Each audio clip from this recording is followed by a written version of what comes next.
Masih Anda ikuti Curhat Bio7 bersama Dr. Ulfayanti Intan dan Tias Widastuti, persembahan Bio7.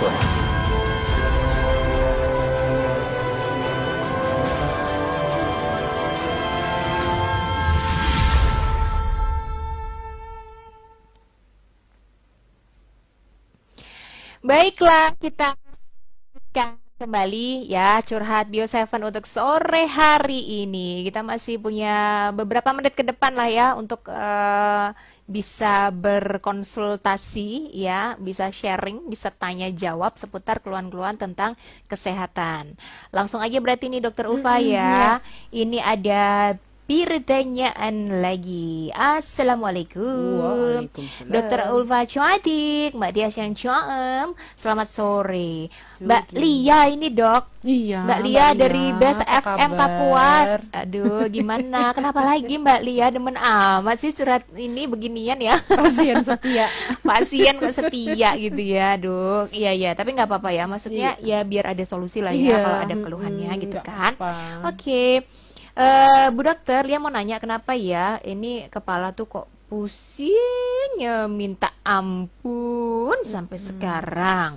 Semua obat itu tak minum dok, ya. Tapi kok yang maksudnya kayak nggak berkurang gitu loh. Bentar-bentar datang pusing, bentar-bentar hilang gitu. Bahkan kalau rasa pusingnya tuh udah datang, ada dia kerasanya Mbak Lia kerasanya kayak ada benjolan gitu di kepalanya gitu. Jadi pokoknya pusing banget gitu deh. Tolong dibantu dong dokter gitu. Iya, jadi selain pusing muncul mual muntah nggak selama pusingnya? Atau ada pandangan yang kabur tiba-tiba? Misalnya pas pusing, kemudian pandangannya burem gitu. Oke. Nggak seperti biasanya. Kalau memang ada seperti itu, bisa dilakukan pemeriksaan rekam otak atau CT scan. Jadi diketahui ada atau tidaknya peningkatan tekanan di dalam kepala yang disebabkan oleh mungkin massa atau tumor, atau ada sebab misalnya pembuluh darahnya yang tersumbat atau apa ya istilahnya iskemik lah kita bilangnya ya gitu. Nah itu kalau memang ada seperti itu ya harus ada penanganan lebih lanjut. Jadi tahu dulu sebabnya. Kemudian sebelum jauh ke sana kalau memang itu hanya pusing dalam artian tanpa keluhan penyerta lain, bisa diamati jam istirahatnya seperti apa, pola tidurnya bagaimana, pola makannya seperti apa, aktivitasnya bagaimana. Untuk aktivitas mata terutama ya, lebih sering lihat ke layar kah, atau mungkin lebih banyak main HP misalnya, itu juga bisa bikin pusing soalnya gitu. Jadi bisa diamati dulu nih aktivitas hariannya Mbak Lia itu apa aja, karena kan penyiar mungkin banyak melihat ke layar, atau mungkin tegang saat siaran, atau mungkin jam istirahatnya kurang karena mungkin ada siaran malam juga gitu. Jadi bisa diamati dari pola hidup yang dilakukan selama ini. Kalau memang pola istirahatnya kurang, kemudian pola makannya juga masih, saya bilangnya asal, boleh nggak ya? Makannya asal gitu. Iya, sembarangan mungkin ya.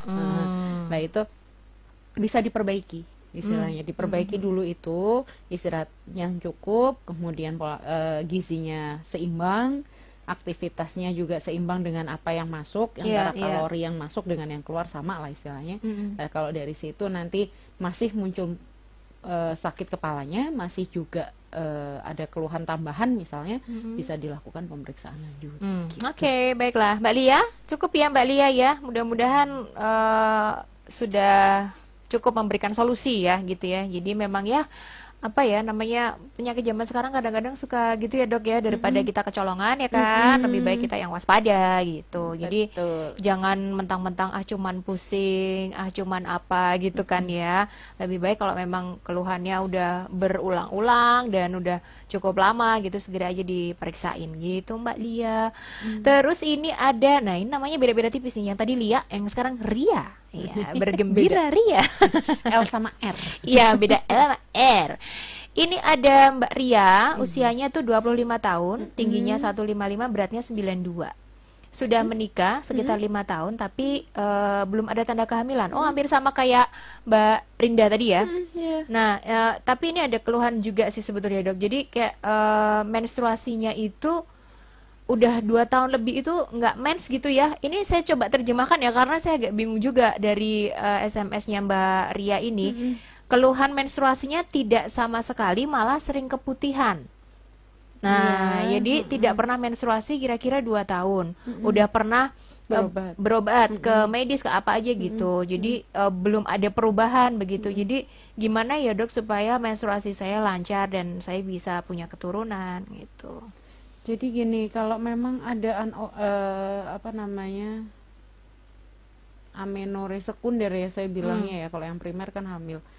Jadi kalau memang tidak menstruasi beberapa lama, berarti ada sesuatu dengan hormonnya. Hormonnya mungkin tidak terbentuk atau terbentuk tapi kurang gitu. Jadi hormon-hormon kesuburan estrogen progesteronnya itu tidak mendukung untuk kesuburan rahimnya. Kalau dilihat sih agak besar ya. Iya. 155 tinggi, beratnya 9 beratnya 92. Iya, agak lumayan. Iya, ya. agak bentek ya mungkin ya. Mohon maaf. Maksudnya ya gitulah ya, pokoknya agak gitu berisi ya. gitu ya. Bisa dilakukan pengendalian berat badan dulu, dikurangi dulu sambil mencari solusi dari dokter yang menangani, misalnya perbaikan hormon misalnya, karena perbaikan hormon pun bisa membuat badan kita gede gitu loh, bisa membuat kita lebih gemuk. Jadi kalau pola makan kita tidak terkendali, ya maka pengobatan ini akan gagal. Jadi istilahnya memang pengobatan hormonal itu bisa memicu nafsu makan kita yang naik, tapi kita harus tahan itu. Oh, oke. Ya. Supaya tidak melebihi berat yang sekarang gitu. Kalau bisa diturunkan lagi, karena faktor kegemukan juga bisa mengurangi kesuburan di situ. Oh begitu.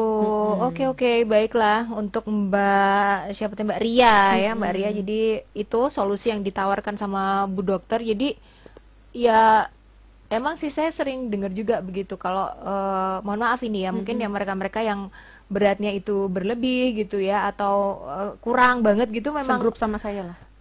Saya nggak ngomong ya, dokter ngomong sendiri loh ya. Aku peace. Saya sih tetap menjaga perdamaian. Ya, maksudnya gitu ya dok. Jadi memang mungkin ada hal-hal yang harus dengan kesadaran kita itu memperbaiki demi kebaikan gitu ya. Bukannya kita mau ngatain kalau gendut itu jelek atau kurus banget itu jelek tuh enggak gitu ya. Tapi lebih kepada supaya kita bisa lebih sehat dalam tanda kutip, itu benar-benar sehat dan produktif gitu ya. Kalau memang belum punya keturunan ya bisa segera punya keturunan gitu ya dok ya. Jadi kalau misalkan dari apa yang kami sampaikan ini tidak ada maksud untuk mendiskriminasi atau mendiskreditkan mereka-mereka yang mempunyai postur tubuh tertentu gitu ya. Jadi mudah-mudahan penjelasannya bisa diterima dengan lapang dada ya.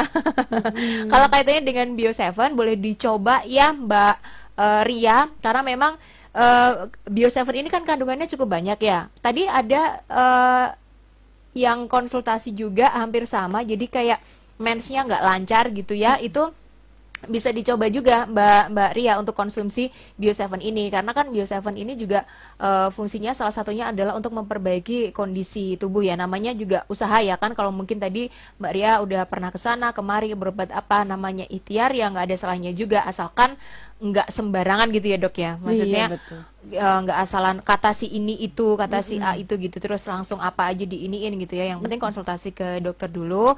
Yang jelas kalau Bio7 ini herbal, jadi tidak ada bahan-bahan kimia di sini. Prosesnya juga ekstraksinya tidak menggunakan bahan-bahan kimia, jadi bisa langsung dikonsumsi. Jadi aman, nggak akan membawa efek yang negatif begitu. Kalaupun nanti kemudian jadi sering pipis ke belakang atau ada reaksi-reaksi tertentu yang ditimbulkan tubuh, itu adalah karena reaksi dari proses detoksifikasi yang diberikan oleh Bio7, bukan karena terus jadi malah kayak nggak mau aku kok jadi gini, malahan enggak gitu ya. Jadi itu diterusin aja, karena memang reaksi yang timbul pada setiap orang itu bisa berbeda-beda. Begitu ya Mbak Ria. Terima kasih sudah bergabung. Mungkin dokter ada yang pengen disampaikan untuk sahabat sehat? Iya, jadi untuk yang sudah misalnya sudah ada gejala yang lama, yang kronis, kemudian sudah berusaha untuk berobat, tapi kok tidak ada perbaikan, jangan putus asa, tetap berusaha, tetap berobat. Kalau bisa cari second opinion ya boleh, cari dokter yang lain yang mungkin lebih dipercaya, monggo. Yang penting terus berusaha agar tubuh kita tetap sehat. Nah, bagi yang masih sehat nih, jaga semuanya, mulai pola makan, pola hidup, pola istirahat, semuanya harus tertata, disiplinkan diri untuk menjaga semuanya agar tetap sehat dan tetap produktif. Gitu. Oke, baiklah, terima kasih sekali Dokter Ulfa untuk curhatnya hari ini ya. Mudah-mudahan semuanya tersolusikan ya. Jangan lupa untuk terus bersama dengan kami setiap hari Senin sampai dengan Jumat mulai jam 4 sore waktu Indonesia bagian Barat ya. Thank you banget buat semuanya yang sudah bergabung. Tias pamit, Dokter Ulfa juga pamit ya. Iya, salam sehat selalu dan sampai jumpa. Dadah.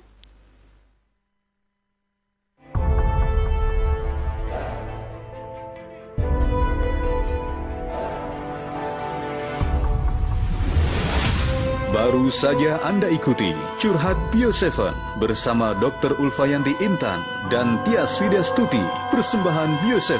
Sampai jumpa di Curhat Bio7 berikutnya di radio kesayangan Anda ini.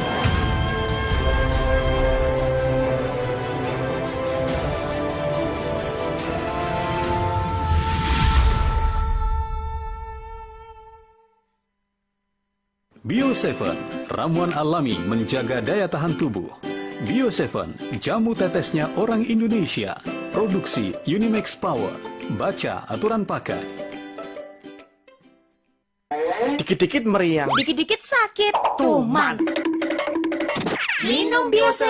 Bio7, ramuan alami menjaga daya tahan tubuh. Bio7, jamu tetesnya orang Indonesia. Produksi Unimax Power. dikit-dikit meriang, Dikit-dikit sakit, tuman. Minum Bio7. Bio7, ramuan alami menjaga daya tahan tubuh. Bio7, jamu tetesnya orang Indonesia. Produksi Unimax Power. Baca aturan pakai.